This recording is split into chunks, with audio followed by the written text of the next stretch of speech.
Question number 14, maximum number of hydrogen bonds formed by single molecule of water. तो आप देखेंगे in the form of ice जो water है वो tetrahedral structure बनाता है। किस तरह से? सपोज करें कि वाटर मॉलिक्यूल जो है कुछ इस तरह से होगा इसकी स्ट्रक्चर, ठीक है।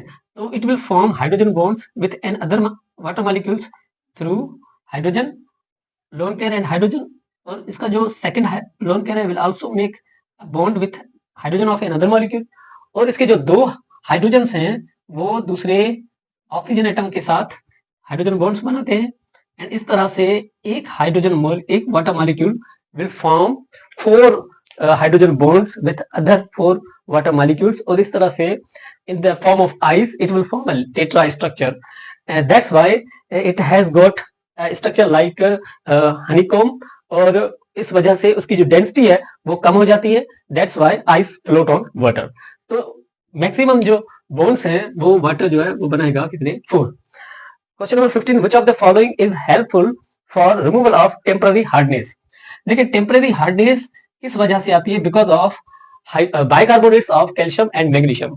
तो उसे रिमूव करने के लिए हम इस्तेमाल करते हैं सिलेक्ट लाइम का, यानी कि कैल्शियम हाइड्रोक्साइड का इस्तेमाल करेंगे, और नतीजे में जो मैग्नीशियम और कैल्शियम के हाइड्रोक्साइड बनेंगे जो कि लेस या do not dissolve in water, जो वाटर में डिजोल्व नहीं होते।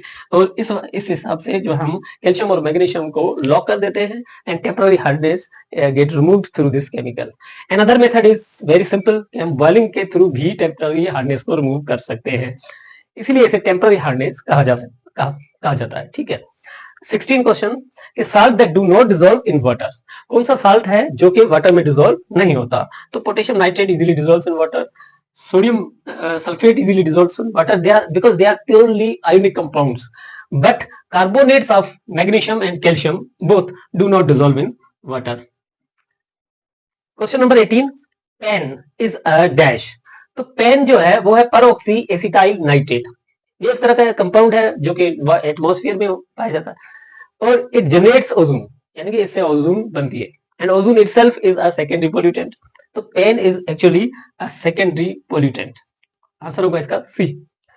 Characteristic of carbon that enable it to form diverse organic molecules include, यानी कि कौन से वो कैरेक्टरिस्टिक्स हैं जिस वजह से कार्बन के पास जिस वजह से जो है वो इतने सारे ऑर्गेनिक कंपाउंड्स बना सकता है विद हाइड्रोजन। तो इसका जो आंसर है वो है कि ability to bond up 4 atoms, यानी कि tetravalent. This is also correct कि कार्बन जो है वो टेट्रावेलेंट है। Capacity to form single and double bond, और कार्बन में एक कैपेसिटी है कि वो स्टेबल सिंगल डबल और ट्रिपल बॉन्ड बना सकता है, यानी कि it has capacity to form multiple bonds also. that's why there is diversity in organic compounds such as alkene have double bond, alkyne has triple bond, and many others. The ability to form branched skeleton, suppose करें कि normal pentane has got straight chain, isopentane has got branched, neopentane these are branching, so they have got different properties, different uses. That's why ये तीनों जो option है वो involve है to help carbon form diverse organic molecules. तो इसका जो correct answer होगा वो होगा all of them.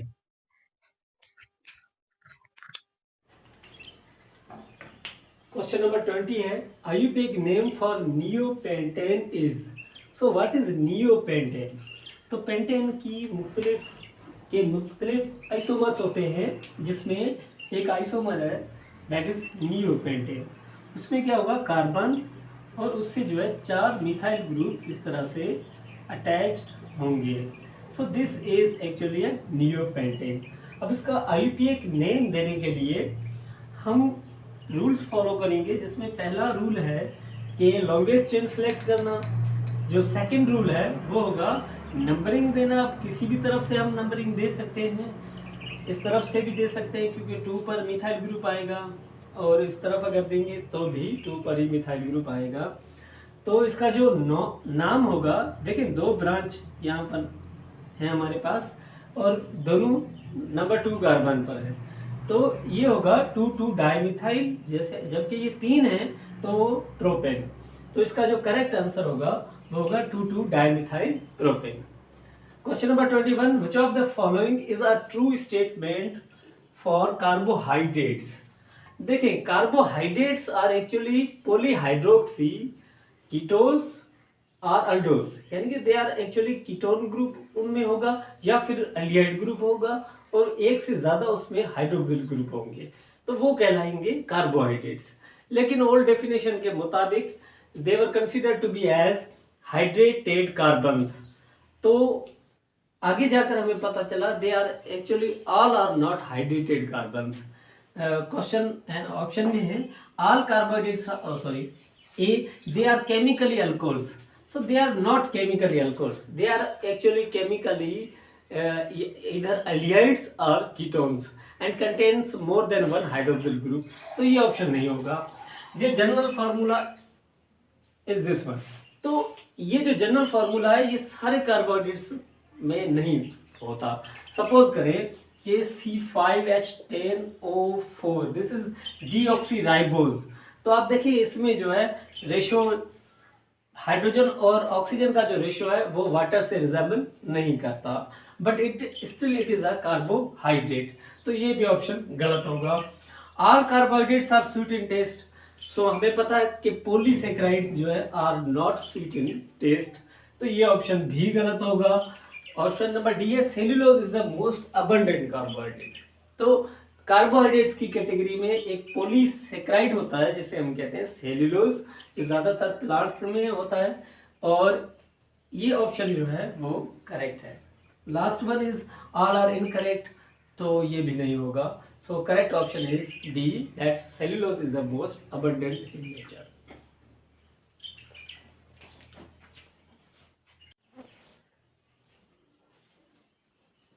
Question number 22. Solution with 1 into 10 power 0 molar of hydroxyl ion concentration is, यानी कि वो सॉल्यूशन जिसमें जो हाइड्रोक्सिल आयन की कंसंट्रेशन है वो 1 into 10 पावर 0 हो, तो ऐसे सॉल्यूशन को हम क्या कहेंगे? स्ट्रॉन्ग एसिड है।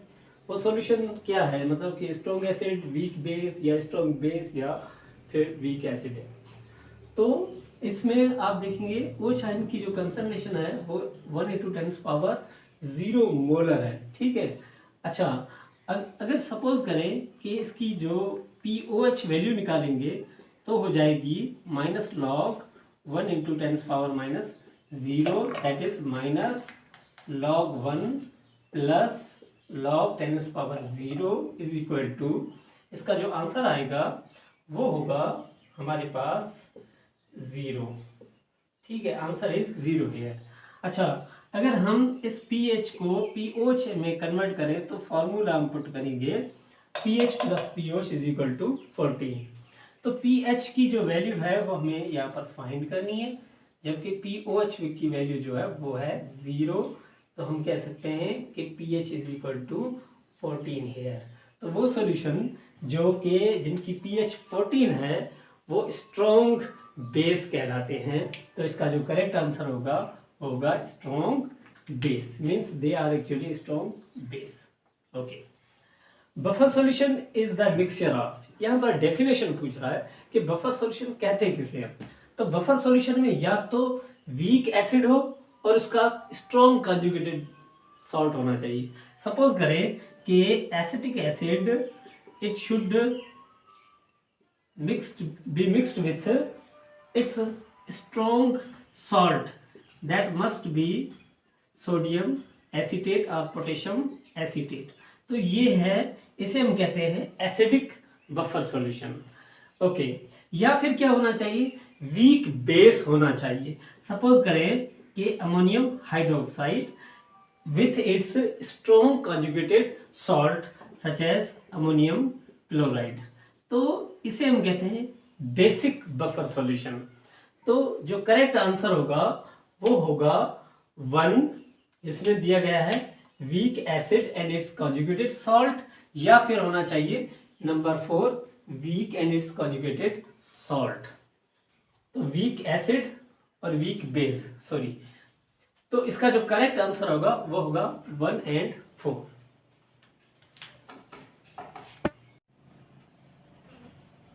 Question number 25, the conjugate base of ammonia is NH3 is. तो इनमें जो कंजुगेटेड पेयर्स होते हैं, this concept was given by Laurent Bronsted, और उसमें ये बताया गया कि जो कॉन्जुगेटेड पेयर होंगे उनके दरमियान में एक प्रोटॉन का डिफरेंस होगा। सपोज करें कि ammonia is the conjugated pair of ammonium आइन is the conjugated pair of ammonium. तो यहाँ पर देखें एक प्रोटॉन का डिफरेंस है। सपोज करें कि sulphuric acid is the conjugated pair of bisulphate, या हम कह सकते हैं कि जो बाइसल्फेट है वो कॉन्जुगेटेड पेयर किसका है, सल्फ्यूरिक एसिड का। इसी तरह जो ammonia is the conjugated pair of ammonium. ठीक है, तो कॉन्जुगेटेड पेयर का मतलब ये है कि उन दोनों के जो दरमियान एक प्रोटॉन का डिफरेंस हो। अगर सपोज करें कि हम कहेंगे कि जो सल्फेट जो है वो कॉन्जुगेटेड पेयर सल्फ्यूरिक एसिड का है, तो ये हम this is wrong. Why? Because two hydrogens are different between both of them. That's why इसका जो करेक्ट आंसर होगा वो होगा, यहाँ पर लिखा हुआ है कॉन्जुगेटेड बेस, यानी कि जो बेस होते हैं उनमें एक प्रोटॉन कम होना चाहिए, जबकि एसिड में एक प्रोटॉन ज्यादा होना चाहिए। सपोज करें कि this is a base contains less hydrogen than sulphuric acid. इसी तरह से ammonia is a base that contains less hydrogen than ammonium ion. तो इसका जो करेक्ट आंसर होगा वो होगा ए। The rate of reaction of inorganic compounds is greater than that of organic compounds. तो inorganic compounds mostly जो react करते हैं in the form of solution, importantly जो है aqueous solution में वो react करते हैं, और they are already present in the form of ions. Mostly inorganic compounds are ionic in nature. That's why हम कह सकते हैं कि कंपैरिजन विथ इनऑर्गेनिक कंपाउंड्स, जो ऑर्गेनिक कंपाउंड्स होते हैं they are molecular in nature, और उनको रिएक्ट करने के लिए हमें जो है सबसे पहले वो बॉन्ड्स जो उनके अंदर कोवलेंट बॉन्ड्स हैं वो ब्रेक डाउन होने चाहिए, और उनकी जो बॉन्ड एनर्जी जो होती है ऑर्गेनिक कंपाउंड्स की वो हाई होती है। तो इस वजह से they show less rate of reaction as compare to inorganic. For example अगर हम रिएक्ट कराएं, सपोज करें कि if we react silver nitrate with sodium chloride in their aqueous solutions, तो हम कहेंगे they get easily react with each other. Why? Because only ions are there and they get displaced and form a new compound such as silver chloride and sodium nitrate. But if we react hydrogen with oxygen, so first we need to break their bonds to get activated. After that they will be able to form a new molecule or new compound, that is water. That's why they need the extra energy for the bonds to be broken down. That's why what we do, we ignite these two gases to get water from them. Okay, so that's why इसका जो correct answer होगा वो होगा actually they have high bond energy.